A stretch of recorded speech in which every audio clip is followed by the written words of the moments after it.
Loneliness is a universal human experience, but it is often misunderstood. Many people equate being alone with feeling lonely, assuming that simply having people around will cure the ache of isolation. However, the reality is more complex. Loneliness is not just a lack of company. It is a deep, internal feeling of disconnection from others. Understanding this distinction is essential for addressing the root cause of loneliness and finding meaningful ways to overcome it. Being alone is a physical state, a moment in time when we are by ourselves. It can be as simple as sitting in an empty room, going for a solo walk, or spending time on an individual project. For some, being alone can feel refreshing, a chance to recharge, reflect, and focus on personal growth. This solitude is not inherently negative. In fact, it can be incredibly valuable. Alone time allows us to connect with ourselves, explore our thoughts, and gain clarity about what truly matters to us. It's a time to cultivate self-awareness and deepen our understanding of who we are. On the other hand, loneliness is not about physical proximity, it's about emotional connection. You can be surrounded by people and still feel profoundly lonely if those connections lack depth or authenticity. Loneliness arises when we don't feel seen, heard, or understood by others. It's the absence of meaningful relationships where we can share our true selves without fear of judgment or rejection. This disconnection creates a sense of emptiness and longing that no amount of surface-level interaction can fill. The distinction between being alone and feeling lonely becomes especially clear in the context of modern life. We live in an era of unprecedented connectivity, with social media, messaging apps, and online communities, making it possible to stay in touch with people across the globe. Yet, despite these technological advancements, many people report feeling lonelier than ever. This paradox highlights the importance of quality over quantity in our relationships. It's not about how many connections we have, but about the depth and authenticity of those connections.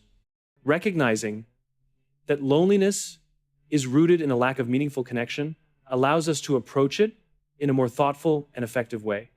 Instead of simply trying to fill our time with activities or people, we can focus on building relationships that truly matter. This might involve seeking out individuals who share our values and interests, investing time in nurturing existing relationships, or being more present and engaged in our interactions. Another key aspect of understanding loneliness is acknowledging its emotional and psychological impact. Loneliness can affect every area of our lives, from our mental health to our physical well-being. Prolonged feelings of loneliness can lead to stress, anxiety, and depression, as well as physical health issues like weakened immunity and cardiovascular problems. By recognizing these effects, we can take loneliness seriously and prioritize addressing it as a vital aspect of our overall well-being. It's also important to understand that loneliness is a subjective experience. Two people in the same situation can feel very differently about it. One person might embrace solitude as an opportunity for growth, while another might feel abandoned or isolated. This subjectivity means that there's no one-size-fits-all solution to loneliness. Each person's experience is unique, and the path to overcoming loneliness must be tailored to their individual needs and circumstances. One way to bridge the gap between being alone and feeling connected is to cultivate a sense of purpose and belonging. When we engage in activities that align with our values and passions, we create opportunities to connect with others on a deeper level. Joining a community, participating in group activities, or volunteering for a cause can provide a sense of shared purpose and help us feel more connected to those around us.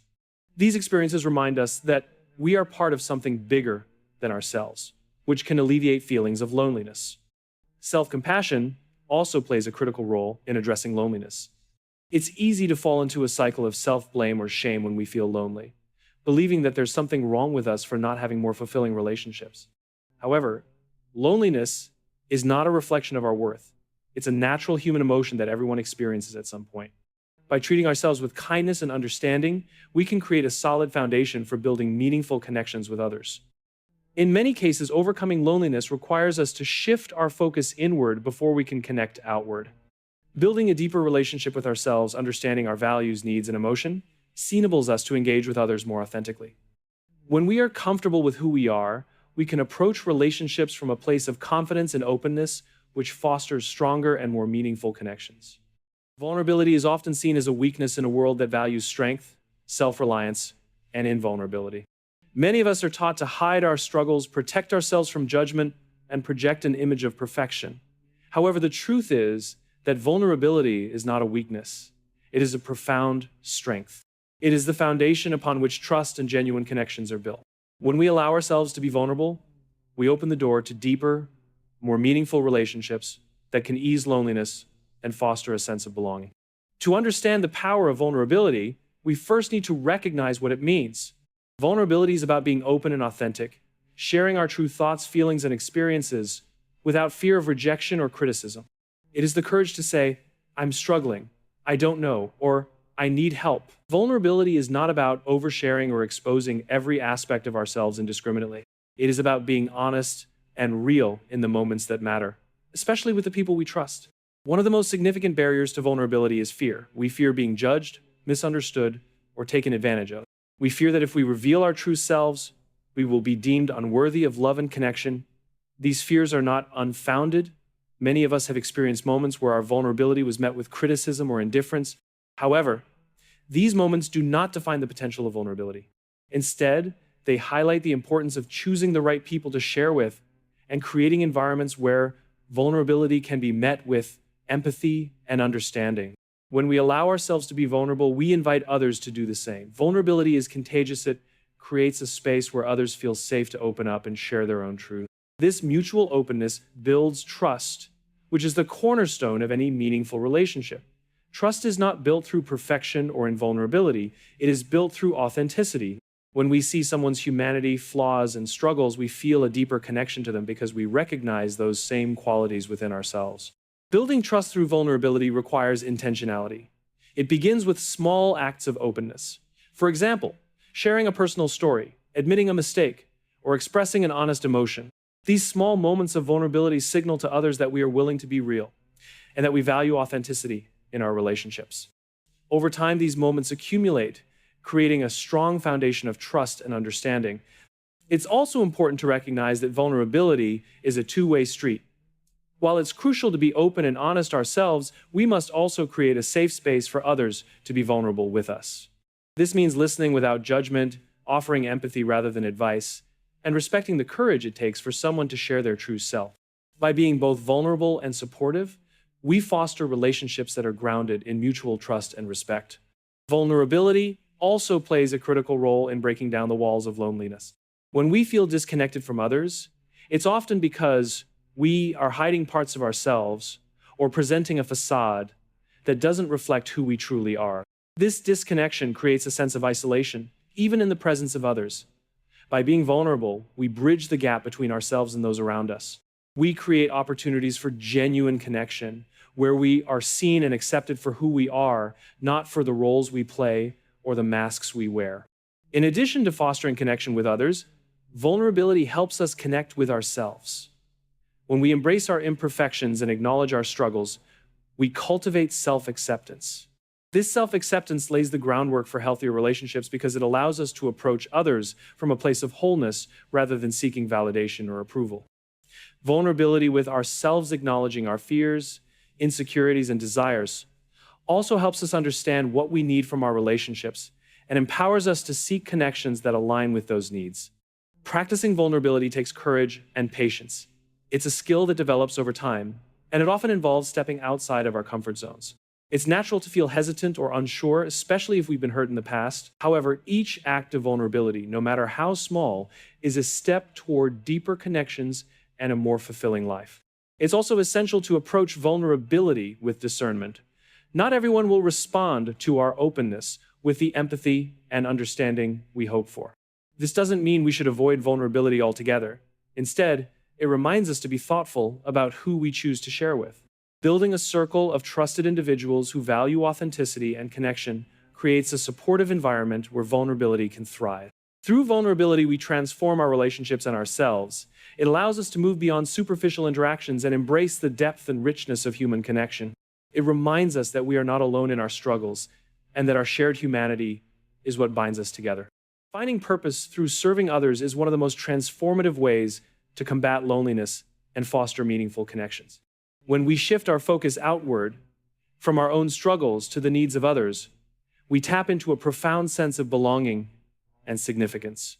This outward focus helps us transcend feelings of isolation and instead allows us to build bridges of compassion, empathy, and shared humanity. Loneliness often leads us to turn inward, to dwell on our own emotions and circumstances. While self-reflection can be valuable, it can also create a loop of negative thinking that reinforces feelings of disconnection. By focusing on how we can contribute to the lives of others, we break this cycle. We begin to see ourselves as part of a larger community, one where our actions can make a real difference. This sense of purpose provides a powerful antidote to loneliness, as it gives us a reason to engage, connect, and invest in the world around us. Serving others doesn't necessarily mean making grand gestures or dedicating hours to charity work. Although those are certainly meaningful ways to contribute, service can take many forms, from simple acts of kindness to supporting friends or family members in need. Even small actions like offering a listening ear, lending a helping hand, or expressing genuine appreciation can have a profound impact on both the giver and the recipient. These acts remind us of our capacity to influence the lives of others positively, no matter how small or insignificant our contributions may seem.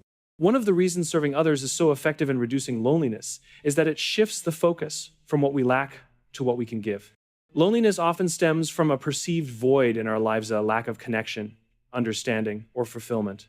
When we choose to serve others, we stop fixating on this void and instead focus on filling the needs of others. This shift in perspective not only alleviates feelings of emptiness, but also creates a sense of empowerment and purpose. We realize that we have the ability to create value, to bring joy, and to make a meaningful impact in the lives of others. Serving others also fosters a sense of connection and reciprocity.